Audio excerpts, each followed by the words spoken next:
do have two lovely special guests whose beautiful daughters were enrolled at our Merrick location. Maya learned to become more self-sufficient on her own. Like, she's a good problem solver. That's the thing, like, literally seeing your upset. presence there was like the sense of security for us that our kids are safe. Right? Yeah. Every big discovery starts with a closer look. This is Magnify Child Care, presented by Academic Explorers. Guided by our promise to put the child first, we are zooming in on what makes these early years so important. Sharing the stories that shape us, focusing on what matters most. Let's start exploring. Welcome to Magnify Child Care, a podcast for parents and providers. I am your host, Rochelle, and even though I don't have a co-host today, I do have two lovely special guests whose beautiful daughters were enrolled at our Merrick location. And we have Moiz and Louloua. How are you guys doing today? Good. How are you? I'm doing good. Can't complain. The weather's nice. It is better. Yes. A lot better. So you enrolled your oldest daughter back in September of 2020. Do you remember how you found out about us? Yeah, we got a flyer from you guys. No. No, honestly, I feel everything with my older one, I have like crystal clear memory. The second one's a little hazy. Second child always gets pushed back. The second child just kind of followed the first one. Wherever she went, wherever the first one went, we're like, yeah, you go here too. First one's coming out okay. Well, we got a flyer home from you guys. In fact, we still had that magnet that came with it. Aww. And there was a bib with Academic Explorers on it, and we came to check it out. Mm-hmm. And, well, it all started because we... Yeah, where were the previous owners of the facility were when they sold it out to Academic Explorers, then you guys, I think, got our contact information from there, and we got contacted. So we came and we did a walkthrough with oh my God, what's her name? Starts with a G. Miss Gaelle. Miss Gaelle. Yes. Miss Gaelle. And it was COVID at that time, so she had a mask on. Like, for the longest time, I didn't even know what she looked like. Yeah. So yeah, we came in, we did a walkthrough with her. She was, this is our infant room. Right now, we're enrolling people and getting more classes in and things like that. This is what the curriculum looks like. This is what we're going to have as meals, and this will be provided. This will be taken care of. Like, the whole systematic structure of the whole program, she gave us a walkthrough of. And I think she was... When Instilling started, she was her teacher for the first week or so. Until then you came. Until you came. And that bond is forever. Forever. So how would you explain your first experience with the previous daycare compared to Academic Explorers? I honestly don't think I can compare it. I don't even remember the first daycare because COVID happened right then. It was like maybe a month or two that we Not were even, there. no. She was 2 weeks. It was just 2 weeks that she went to daycare for. I actually found their contact information again on Remind Me or something like Yeah, that because they were yeah. on Remind Me the other day, and I was like, oh wow, that was their names. Yeah. It's like a far distant memory. Yeah, But because we literally enrolled her and then everything shut down, everything closed, so then she was home for the longest time until things started opening again. And You got that so, letter yeah, in the mail. Yeah, so we honestly can't even compare the previous. Okay. Oh, is that what it was? So this is what you received in the mail? Oh. Wow. yes. Yeah. 2020. Whoa. Wow. Very long time ago. Long time ago. COVID feels like it was ages ago, even though it was only like 6 years ago. We were talking about the other day, we were having another episode, we were talking about COVID, and we mentioned like COVID being 6 years ago. I'm like, wow, 6 years. What has changed? A lot. So what questions should parents be asking when they are exploring, looking for a childcare that they typically don't ask? And then when you get home, you're like, I wish I would have asked those questions. Good question, because I feel like you guys took care of all that, so we didn't I have feel any questions that's left. part of the thing. Like, more than parents asking those questions, the fact, because as first time parents, sometimes you don't know what you're looking for. Yeah. So someone who's used to doing caregiving, they know what in the past parents have needed or like what they've provided and what they feel like would give value. Yeah. And that's what we felt when Ms. Gaelle gave us the tour. She told us more about what needed to be taken care of and we were like, oh yeah, that's a good point. Oh yeah, that's a good point. Yeah. Because again, as first-time parents, you're figuring things out. Yeah. You don't know until later what you're really looking for. Yeah, that is very true. And it's funny because Miss Gaelle gave me my tour Aww. at Roosevelt, and then she gave you guys your tour. Then Miss Gaelle has going on. So what is one thing about our program that stood out to you guys? Overall, honestly, just seeing you at the office was always my security. Like, when I would drive in and I'd see your car parked, I'm like, Aurora's there, my kids are safe. Like, you were Moiz literally would my safety. one time I didn't have my car, and Moiz came to the door. He didn't think I was there. And when he didn't see my car, he would get very upset. That's the thing, like, literally very seeing your upset. presence there was like the sense of security for us that our kids are safe. Aww. Right? Yeah, and also what's it called? Just in terms of like the structure that you guys offered, like Yeah. and how much you guys challenge the kids. Yeah. Like I know for Intia, Miss Magley was like her god in terms of school. Yeah. Like when she got to pre-K, she was absolutely bored. Yeah. Like when she went to UPK, she was like, I don't need to be here, but we were like, go. Yeah, no, Stay, absolutely. stay Like, home. identifying that in the child development, realizing how much to push the boundary. Like, Yeah. India was literally at pre-K in Merrick and doing English and Spanish homework Yeah. while like, and because she needed to be child there, where like I know for her age curriculum, people were still just learning the ABCs. Yeah. So identifying that for each child, making sure they are engaged, I feel was the biggest plus for our kids. And what would you say quality childcare means to you guys as a parent's point of view? Honestly, I would just want to put it as one line. The fact that every morning they're like willing to They're willing to go. go. Yeah. And you know they're not scared to go. They had a good experience each day. Like That comforts your spirits. aside from Maria, yeah, our younger one, you know, we always had to push through the door. Especially with the uniform. We never got a phone call from you guys, you know, being like, this kid's crying like half the day, and she hates it. She doesn't want to be here. Once she was settled in, like she was fine. Yeah. And Yeah. same thing with Intia. Intia looked forward to going. She still looks forward to going back and visiting. So Yeah. that's, I feel like we don't give the kids enough credit in that sense. Like the fact that they're happy, that's what quality childcare really is. Like you can tell from how excited they are at being at school. Like that's what puts us at ease. Yeah, because Makes you I know, like, excited. for me growing up, like, a lot of times my parents would, in the summertime, put me in, like, those county camps and stuff like that. And I knew it was just to get me out of the house. But it was just, like, it wasn't fun going there, Yeah. like, as a kid. Like, because, you know, there was no real structure or anything like that. You were just there kind of being watched over. Like, all the kids knew, like, okay, our parents need a break from us. Yeah. Yeah. But like for you guys, the kids don't feel that way. They're like, it's part of their day.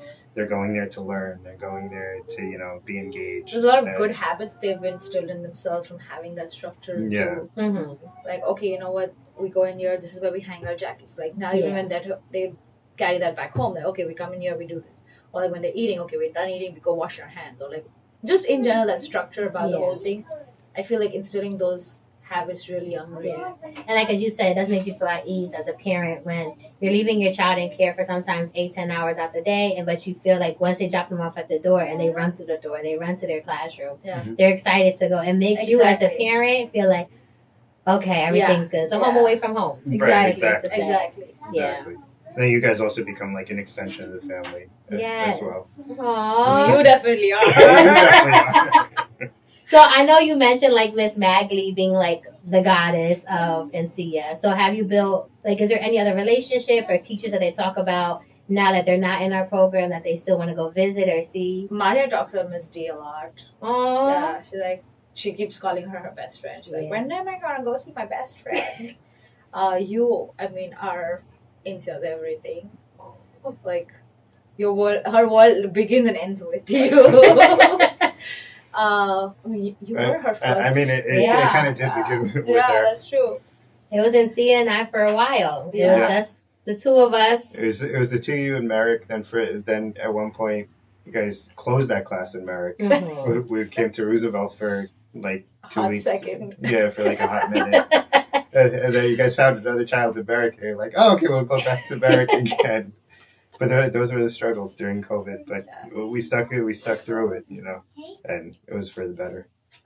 Being a founding family, and when you guys first enrolled, you only had just Instilling, and enrollments, like having a new senator, do have some ups and downs. And there was at one point where we didn't have a full enrollment in our infant classroom, and you guys did have to go to another location. And then you guys ended up coming back to Merrick. What made you want to enroll back in Merrick and not go to another daycare? You. Yeah. Get the tissues. I mean, the bond you guys had. There was no way we were gonna break that. Yeah. We need some magnifying box of tissues to keep on this table, and some waterproof mascara. I'll never forget that when Instilling was going to toddler classroom and you wrote that letter. I still have the letter. Aww. And I literally only read the first 2 lines of the note, and I'm just in tears in the classroom. I'm like, I don't cry in front of parents. And it's just tears because it was just so sweet. And I was just like, wow. Like, it really, like, the relationship and the bond that I have built with Instilling.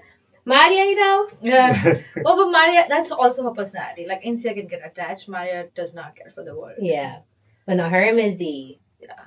She would come out the classroom. Bestie, where are you, Bestie? I want to go help Bestie in the office. And we'll follow Ms. D into the office and follow her into the kitchen. I mean, I remember even when Instilling was an infant, barely talking, she wanted anyone else to change her diaper. Mm-hmm. I think Miss Alyssa or someone went to change her diaper. She's like, nah. She's like, Roro gonna change my diaper. Roro. I think she was one of the first kids that started calling me Roro. Yeah, and today she learned Roro stands for Rochelle. Rochelle. After all these years. She finally learned. So how would you say academic explorers help prepare both your girls socially and academically? Well, I mean, academically, like I mentioned before, for Instilling, by the time she got to like the public school system, she had far outpaced the public school system, in my opinion, at least. Yeah. And socially, I mean, you told her no boys. And I still mean that. Yeah.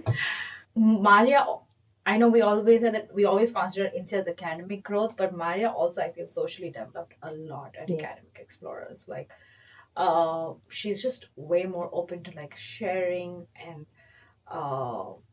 having that sense of I'm in a class, sharing with teachers, sharing attention.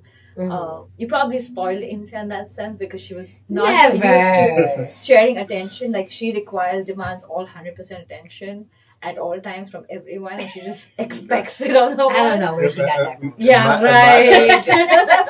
right. Maya learned to become more self-sufficient on her own. Like, she's a good problem solver when it's her by herself and she realizes, okay, it's me, I gotta figure it out. Mm-hmm. No, not that no one's coming, but no one's gonna help me with this problem. Yeah. So she definitely is a good problem solver. Yeah, like she has learned like emotion control like a lot better, I guess. Faster also. Like, she gets over things very quickly.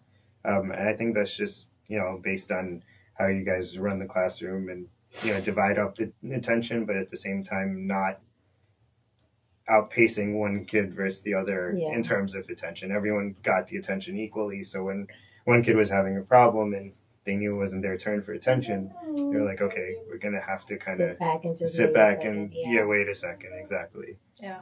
I will never forget the one time you were dropping her off and she came inside, and I know some like mornings you help her take her jacket off, but that morning it must have been I have to go to work, I'm running a little late. Mm-hmm. And she stood outside in the hallway and she did not want nobody to help her take off her jacket. And she sat there and I'm like, do you want help? No. You want Ms. Magda? No. You want Ms. D? No. And she sat there, Katya, everybody tried to help her, and she would not let nobody help her. And so she was able to take it off, and she had to put it on the hook. Yeah. She couldn't just rest her jacket inside. No, her teachers told her she had to put it on the hook, and she would sit there and try to put it on the hook until she finally got it. Breakfast was over at that time. Circle time done started. But you know what? She was excited. It made her day. She was able to take her jacket off and hang it on the hook. Because at that age, I feel like for them, that's like a big achievement. It is. I could help myself and be independent. Yeah. So one of our core values is diversity. Did you see that represented when you were enrolling the girls? Yeah. I think not just represent, that was one of her comforting factors as well. Again, being of color. I mean, what's it called? One of Incia's good friends is from Academic Explorers, Natalia. Yes. So, I mean, it was comforting to see, like, that there was different ethnicities and everything. Because that's something you look for, in a daycare, or when you're looking for childcare in general. Even when you're looking at schools, looking to buy a house or anything like that, you're looking to see what the neighborhood's like and whatnot, just to make sure that, you're not the odd man out. And we definitely felt at home and comfortable that we weren't, like, the only people, like, the only ethnicity there.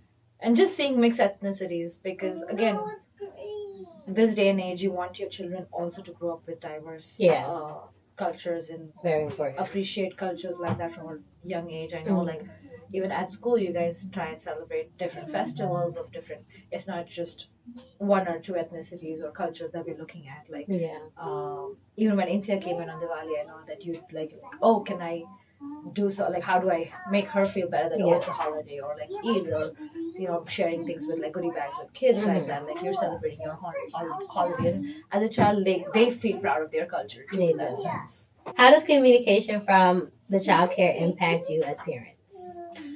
It spoils us. It spoils us, because now we have no idea what's going on in our kids' life. Like, they go to public school, and we're just like, what'd you do today? It was good. What does it was good mean? It was good. No, okay, I guess it was good today. When it's bad, I guess your teacher will call us. But, like, the way you guys communicated every single day, like, we used to tell how much she ate. Yeah, how much she ate, when that time was. Pictures. The pictures were the best part. I used to load that at tadpoles like crazy. I'd be like, oh, pictures today, video, let's watch it. Like, it was my favorite part of the day. Now I'm like, 3 months later, no picture. Okay, I guess they had fun today.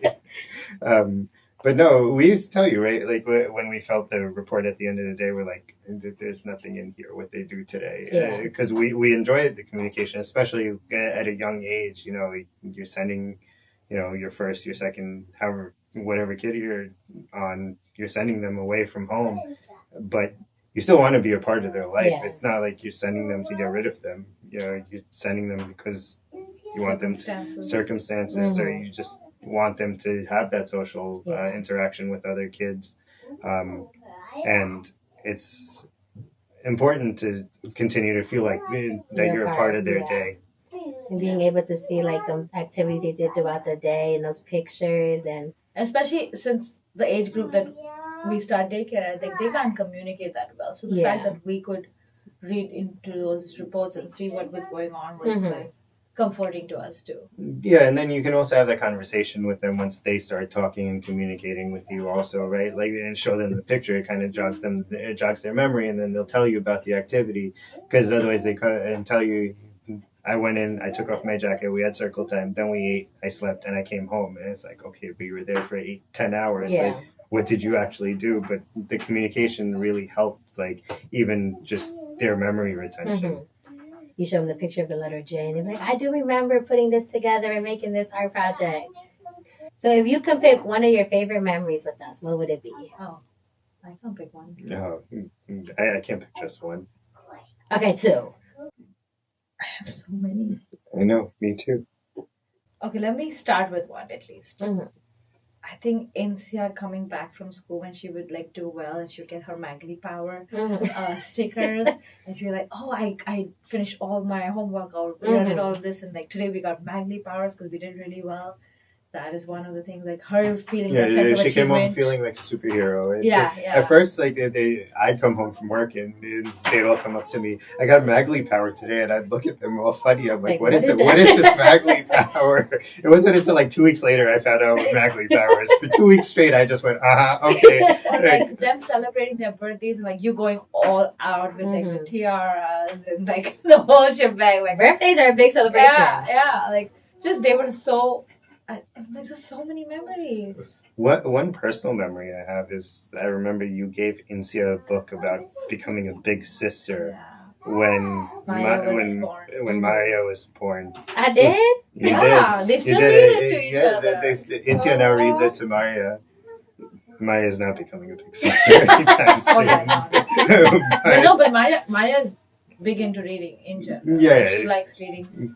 But yeah, you wrote this whole note, Handwritten note inside, and it was just like a nice personal touch. Everything felt very personal. It never felt like, you know, some of these other daycares you could go to where it's like felt like a corporation, you know, and it's like here's our price list, here's our regimen, and you take it or leave it type thing. Everything felt very personalized. That feeling, like Miss Ruby, Miss Katia, the way like they were in that toddler class, like when they went in and how they felt, like them just hugging each other. Like, I know it's something small, but just that feeling, that happiness. Makes you feel good. Yeah. Like all those are memories that we have. Like that's what I think of when I think of their time at Academic Explorers. The home. It felt like a home. It felt like a home away from home. Okay, so we have this thing that we do when we end each episode, where it's called an AEA+. So you're allowed to give a shout out to either one of the locations, a staff member, a parent, just to say, like, you get an AEA+. So if you have to pick an AEA+, who would it be? Can we pick you? I did not pay them to say this. If you would like to, and then explain why you gave that person an AEA+. Maybe we should give it to two different people so we can cover two people. All right, we'll cover two people. Yeah. So you go ahead. So if you had to pick your AEA+, who would it be? My person would be Miss Magley for sure. Yeah, my person would be Roro. And why would you say Miss Magley? Well, it's just the impact she had. Like, even right now, they were off for winter break, and she had a whole countdown until to go see Miss Magley. And every day she wrote the entire month of February backwards, or like that entire winter break backwards. And every day she'd cross it off, and I'd come home and she'd give me how many days until she could go see Miss Magley. And I mean, she's been gone from Academic Explorers now 2 years, and to still want to go back. She has not grown out of Academic. To still want to go back and say hi to that teacher, you know, means that person they were more than just a teacher. They were, definitely more than just a teacher. Yeah. You know, still had such a profound impact on her life that, you know, she still wants to go back and say hi. My AEA+ would go to you, Roro, just because of the impact you had on India. Like, everything, like from the personality, from being able to, like, be a leader, from her art and craft, like that she gets totally from you, because we're not art and craft people, but like she literally like has learned so much from you that her love for arts and crafts is out of this world. It's definitely all you. Don't tell her that mine has faded. Oh, it went downhill. I can't even draw the stick figure now. So I feel like you are like I've hung up all her artwork in the basement, and you can just see when it was you. Well, because you know you're writing, and everybody just knows when Roro's written something. And then it became like other teachers, and then you can see when it transitioned into her because it matches yours. And I'm just like, okay, this has Roro written all over it. But yeah, just the impact that you've had on her, and what an amazing girl she's grown into thanks to you. Aww. I don't know what to say. I can come in if you guys want. You want to say hi? I'd be okay. Instilling, you want to come say hi? You can be famous on YouTube. This is the Maya that we're talking about. Hi. The girl who's a leader. And this is Insia. Hi, my Insia. Thank you guys for coming today. It means everything to have you guys here. Again, you guys started back in 2020. And years later, and like you said, the girls still want to come back and visit. It makes us feel good. Thank you guys for watching. Please be sure to follow us on Instagram and TikTok at Magnify Child Care. Bye.